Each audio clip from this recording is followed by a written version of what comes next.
दोस्तों आप सभी का स्वागत है। दोस्तों आज के वीडियो में हम लोग पढ़ेंगे सीटेट पेपर 1 जो कि वर्ष 2021 में पूछा गया था आपका प्रश्न हिंदी से। वो सभी प्रश्न आपके सामने लेकर आया हूँ और यह सभी आपका प्रीवियस ईयर क्वेश्चन है जो कि 23 दिसंबर 2021 को आपका जो एग्ज़ाम हुआ था सीटेट पेपर 1 की, जिसमें जो प्रश्न पूछा गया था आपका हिंदी से, वह सभी हिंदी का प्रश्न मैं आपके सामने इस वीडियो में लेकर आया हूं। चैनल पर नया है तो चैनल को जरूर सब्सक्राइब कर लीजिएगा ताकि जो ही वीडियो लेकर आएंगे इसकी जानकारी सबसे पहले आपको मिल जाएगी। यदि आपको सीटेट पास करना है तो सिर्फ आप प्रीवियस ईयर क्वेश्चन को ही पढ़िए, ठीक है। आप 100% सीटेट पास कर जाएंगे क्योंकि सीटेट की परीक्षा में यही सब प्रश्न आपको पूछा जाता है, ठीक है। यदि आप 2011 से 2024 तक जितने भी स्टेट की परीक्षा हुआ है प्रश्न को पढ़ लेते हैं, निश्चित रूप से आप एग्ज़ाम पास कर जाएंगे। हम आपके लिए कंटिन्यू 2011 से 2024 तक सीटेट की जो एग्ज़ाम हुआ है अभी तक जितने भी, वो सही का प्रश्न मैं आपके सामने लेकर आऊँगा, ठीक है। सही सब्जेक्ट के प्रश्न लेकर आऊँगा। चैनल पर नया है तो चैनल को सब्सक्राइब कर लीजिएगा। चलिए शुरुआत करते हैं। 23 दिसंबर 2021 सीटेट की एग्ज़ाम में जो प्रश्न पूछा गया था हिंदी से, यह पेपर 1 का है, ठीक है। पेपर 1 हिंदी से जो प्रश्न पूछा गया था वो सही प्रश्न को पढ़ेंगे, ठीक है। तो चलिए शुरुआत करते हैं प्रश्न को साथ। यहाँ पर प्रश्न दिया हुआ है, निर्देश है 121 से 128 निम्नलिखित गद्यांश को ध्यानपूर्वक पढ़कर नीचे दिए गए प्रश्नों का सही उत्तर दीजिए। देखिए गद्यांश और पद्यांश दोनों से मिलाकर 15 नंबर का प्रश्न पूछा जाता है आपका हिंदी में, ठीक है। तो यहाँ गद्यांश दिया हुआ है, इस पर आधारित आपको प्रश्न आगे देखने को मिलेगा। पहले गद्यांश को पढ़ लीजिए। गद्यांश क्या है? गद्यांश है, वृक्षों ने मानव सभ्यता तथा मानवता को सदैव सहायता पहुंचाई है। वृक्ष ने मानव सभ्यता तथा मानवता को हमेशा क्या किया है? सहायता पहुंचाई है, ठीक है। वृक्ष एक सहायक, शिक्षक तथा मित्र रहे हैं। वृक्ष जो है एक सहायक तथा शिक्षक रहे हैं, ठीक है, शिक्षक तथा मित्र रहे हैं। छायादार वृक्ष हमें छाया प्रदान करते हैं। वनों से 2 प्रकार के लाभ है, पहला प्रत्यक्ष तथा दूसरा अप्रत्यक्ष, ठीक है। वनों से हमें ईंधन, इमारती लकड़ी, गोंद, लाख, रबर, औषधियाँ, रंग, फल फूल आदि प्राप्त होते हैं।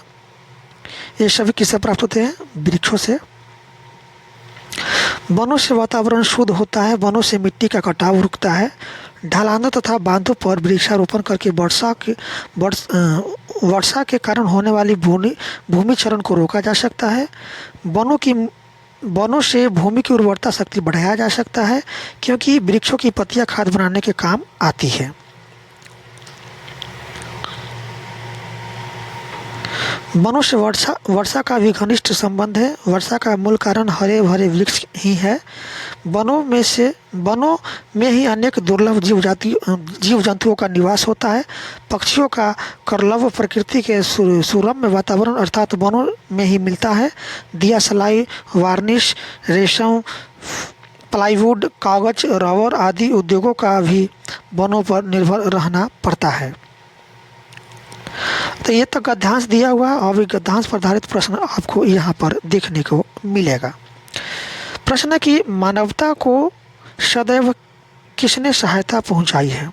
अभी जस्ट हम लोग पढ़े हैं कि मानवता को सदैव जो है ना वृक्षों ने सहायता पहुँचाई है। तो ऑप्शन 4 राइट आंसर हो जाएगा वृक्ष। प्रश्न है आपके सामने दिया हुआ। प्रश्न कि वनों के बारे में कौन सा कथन सही नहीं है?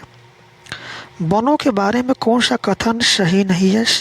कौन सा कथन सही नहीं है उसको यहाँ पर आपको बताना है। तो वनों से बांधों को नुकसान होता है, नहीं, यह कथन सही नहीं है, ठीक है। यही कथन आपका सही नहीं है। वनों से बांधों का नुकसान नहीं होता है, ठीक है। वन लगा करके हम मिट्टी के कटाव को रोक सकते हैं, ठीक है। तो वनों से बांधों का नुकसान होता है, यह कथन सही नहीं है। ऑप्शन 3 राइट आंसर हो जाएगा। चलते हैं अगले प्रश्न की तरफ। प्रश्न है कि वनों से भूमि की उर्वरता शक्ति कैसे बढ़ाई जा सकती है? तो वनों से भूमि की उर्वरता शक्ति जो है कैसे बढ़ाई जा सकती है यहाँ पर आपसे पूछा जा रहा है। तो हरे भरे वृक्ष लगाकर, ठीक है, नहीं, हरे भरे वृक्ष लगाकर नहीं होगा। जीव जंतुओं के विचरण से नहीं, वृक्षों की पत्तियों से खाद बनने से ठीक है, हाँ यह सही कथन है। वृक्षों की पत्तियों से खाद बनने से आप जो है भूमि की उर्वरता शक्ति बढ़ा सकते हैं। ठीक है, तो ऑप्शन 3 राइट आंसर हो जाएगा, वृक्षों की पत्तियों से खाद बनने से। चलते हैं अगले प्रश्न की तरफ। प्रश्न है आपके सामने, वर्षा का मूल कारण क्या है? तो वर्षा का मूल कारण है हरे भरे वृक्ष। ऑप्शन 1 राइट आंसर हो जाएगा, हरे भरे वृक्ष। प्रश्न है आपके सामने दिया हुआ अगला प्रश्न है कि भूमि क्षरण का अर्थ होगा। तो भूमि क्षरण का अर्थ होता है भूमि का कटाव होना। ठीक है, ऑप्शन 3 राइट आंसर हो जाएगा, भूमि का कटाव। प्रश्न है आपके सामने,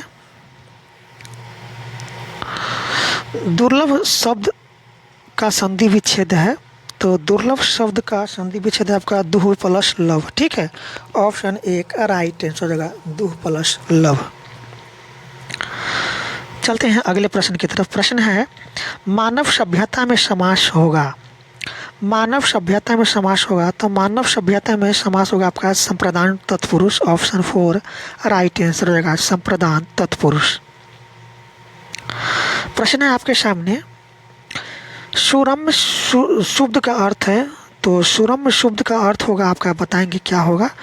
तो रमणीक होगा। ठीक है, सुरम्य शब्द का अर्थ होगा आपका रमणीक। ठीक है, सुरम्य शब्द का अर्थ क्या होगा आपका? रमणीक होगा। ऑप्शन 2 राइट आंसर हो जाएगा, रमणीक। अब यहाँ पर दिया हुआ है निर्देश 129 से 135 निम्नलिखित गद्यांश को ध्यानपूर्वक पढ़कर नीचे दिए गए प्रश्नों के सही उत्तर दीजिए। चलिए, गद्यांश दिया हुआ है, इसको पढ़िए। जिसके पास धैर्य है वह जो इच्छा करता है प्राप्त कर लेता है। प्रकृति ने हमें धीरज धारण करने की सीख देती है।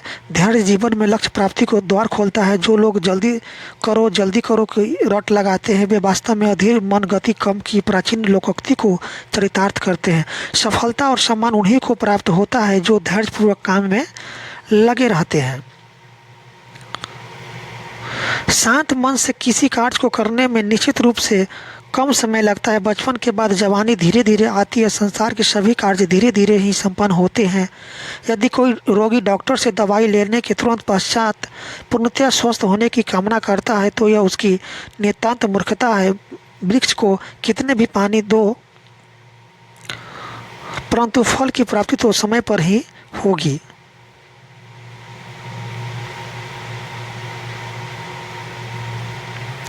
अब यहाँ पर गद्यांश पर आधारित प्रश्न आपके दिया हुआ है। प्रश्न है कि लक्ष्य को प्राप्त करने के लिए क्या जरूरी है। ठीक है, लक्ष्य को प्राप्त करने के लिए क्या जरूरी है? तो लक्ष्य को प्राप्त करने के लिए धैर्य की जरूरी है। ठीक है, धैर्य के लिए धैर्य होना जरूरी है। ठीक है, तो ऑप्शन 4 राइट आंसर हो जाएगा, धैर्य। अगला प्रश्न है आपके सामने। प्रश्न है कि अधीर मन गति कम की प्राचीन लोकोक्ति को कौन चरितार्थ करते हैं? तो जो हर काम में जल्दबाजी करते हैं। ठीक है, जो हर काम में जल्दबाजी करते हैं वो अधीर मन गति कम की क्या है? प्राचीन लोकोक्ति को चरितार्थ करते हैं। ऑप्शन 3 है राइट आंसर हो जाएगा, जो हर काम में जल्दबाजी करते हैं। प्रश्न है आपके सामने, फल प्राप्ति में कौन सा समास है? तो फल प्राप्ति में आपका है द्वंद्व समास। ऑप्शन 3 राइट आंसर हो जाएगा, द्वंद्व समास। प्रश्न है आपके सामने, प्रकृति हमें क्या क्या सीख देती है? तो प्रकृति हमें धैर्यवान बनने की सीख देती है। ऑप्शन 3 राइट आंसर हो जाएगा, धैर्यवान बनने की। प्रश्न है कि सफलता व सम्मान किन्हें प्राप्त होता है? तो सफलता और सम्मान जो है यह आपको धैर्यपूर्वक काम में लगे रहने वाले पुरुष को प्राप्त होते हैं। ऑप्शन 1 राइट आंसर हो जाएगा, जो धैर्यपूर्वक काम में लगे रहते हैं। अगला प्रश्न है आपके सामने। प्रश्न है कि अधीर का विलोम शब्द होगा। तो अधीर का विलोम शब्द होगा आपका धीर। ऑप्शन 2 राइट आंसर हो जाएगा, धीर। प्रश्न है कि प्रकृति में उपसर्ग होगा। तो जो किसी शब्द के पहले लगता हो वह उपसर्ग कहलाता है। तो प्रकृति में प्र उपसर्ग है। ऑप्शन 1 राइट आंसर हो जाएगा, प्र। अगला प्रश्न है आपके सामने। प्रश्न है कि निम्नलिखित में से कौन सा विकल्प भाषा सीखने के लिए सही नहीं है? भाषा सीखने के लिए सही नहीं है, कौन सा विकल्प आपका राइट आंसर हो जाएगा? तो यह आपका विकल्प होगा मातृभाषा दूसरी विदेशी भाषा सीखने में हस्तक्षेप करती है, या भाषा सीखने का विकल्प नहीं होती है। ऑप्शन 3 राइट आंसर होगा मातृभाषा दूसरी या विदेशी भाषा सीखने में हस्तक्षेप करती है। चलते हैं अगले प्रश्न की तरफ। प्रश्न है आपके सामने, वह प्रक्रिया जिसके द्वारा शिक्षार्थी पढ़ना सीखता है क्या कहलाता है?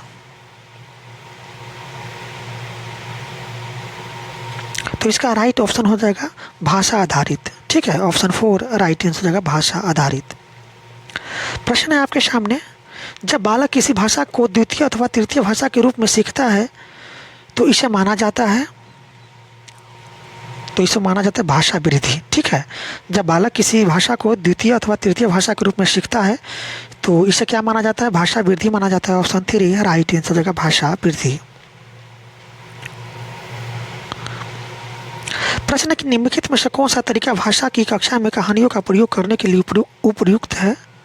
बताइए इसका राइट आंसर।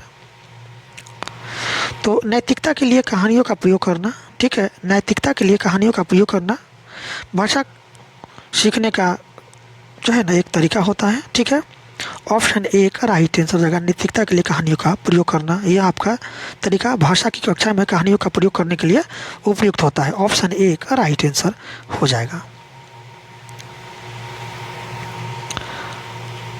प्रश्न है आपके सामने, प्रश्न की कक्षा 4 की अध्यापिका को में के अंदर साथ के लिए जैसे शब्दों वाले बहुत सारे वाक्य देती है, उसके बाद शिक्षार्थी इन शब्दों पर ध्यान देती है जिन्हें अध्यापक ने स्थानवाचक शब्दों का नाम दिया। बाद में वह उन्हें कुछ और वाक्य देती है जो शिक्षार्थियों को उन वाक्यों में इन स्थानवाचक शब्दों को लिखने के लिए कहती है। ठीक है, शब्दवाचक शब्दों के लिए लिखने के लिए क्या है? कहती है। अंत में वह बताती है कि इन्हें कारक कहते हैं। यह रणनीति क्या कहलाती है? शिक्षिका द्वारा? तो यह रणनीति कहलाता है आपका सचेतना बढ़ाना। ठीक है, ऑप्शन 3 है राइट आंसर हो जाएगा सचेतना बढ़ाना। प्रश्न है आपके सामने, विद्यालय शिक्षा में बहुभाषिकता एक योजना के रूप में का क्या अर्थ है? ठीक है, विद्यालय शिक्षा में बहुभाषिकता का एक योजना के रूप में क्या अर्थ है? बताइए इसका राइट आंसर। तो सभी बच्चे अपनी विद्यालय शिक्षा मातृभाषा या घर की भाषा में आरंभ करते हैं तथा जैसे जैसे प्रगति करते हैं उसमें और अधिक भाषाएं जुड़ते जाते हैं। ठीक है, यही इसका राइट आंसर हो जाएगा। विद्यालय में बहुभाषिकता की योजना के रूप का अर्थ यह है आपका कि सही बच्चे अपनी विद्यालय शिक्षा मातृभाषा या घर की भाषा में आरंभ करते हैं। ठीक है, तो और जैसे जैसे वे प्रगति करते हैं वैसे वैसे वे उसमें अधिक भाषा को जोड़ते जाते हैं। तो ऑप्शन 1 यही आपका राइट आंसर हो जाएगा। प्रश्न है आपके सामने, भारतीय संविधान में हिंदी भाषा को क्या दर्जा दिया गया है? तो भारतीय संविधान में हिंदी भाषा को राजभाषा का दर्जा दिया गया है। ऑप्शन 2 राइट आंसर हो जाएगा राजभाषा। प्रश्न है कि आरंभिक वर्षों के दौरान शिक्षार्थियों की त्रुटियां डैश। तो आरंभिक वर्षों के दौरान शिक्षार्थियों की त्रुटियां जो है यह आपका तुरंत ठीक करनी चाहिए। ऑप्शन 1 राइट हो जाएगा कि आरंभिक वर्षों के दौरान शिक्षार्थियों की त्रुटियां जो है ना तुरंत ठीक करनी चाहिए। ऑप्शन 1 का राइट आंसर यही हो जाएगा। प्रश्न है आपके सामने, प्रश्न है कि कक्षा 5 की अध्यापिका अपने विद्यार्थियों को उन्हें क्या पसंद है तथा नापसंद है पर समूह में चर्चा करने तथा बाद में उन्हें कुछ वाक्य में लिखने के लिए कहती है। विद्यार्थियों ने अपने विचारों को लिखा, एक रूपरेखा बनाई, एक अनुच्छेद लिखा। लिखने के इस उपागम को आप क्या कहेंगे? तो लिखने की इस उपागम को हम कहेंगे लिखने का प्रक्रिया उपागम। ठीक है, ऑप्शन 2 राइट आंसर होगा लिखने का प्रक्रिया उपागम। चलते हैं अगले प्रश्न की तरफ। प्रश्न है आपके सामने, एक शिक्षक आकलन अभिलेख के लिए विभिन्न अवसरों पर सीखने की घटनाएं तथा प्रदर्शन की संकलित करके उनके अभिलेख बनाती है। इस आकलन की प्रक्रिया को किस रूप में जाना जाता है?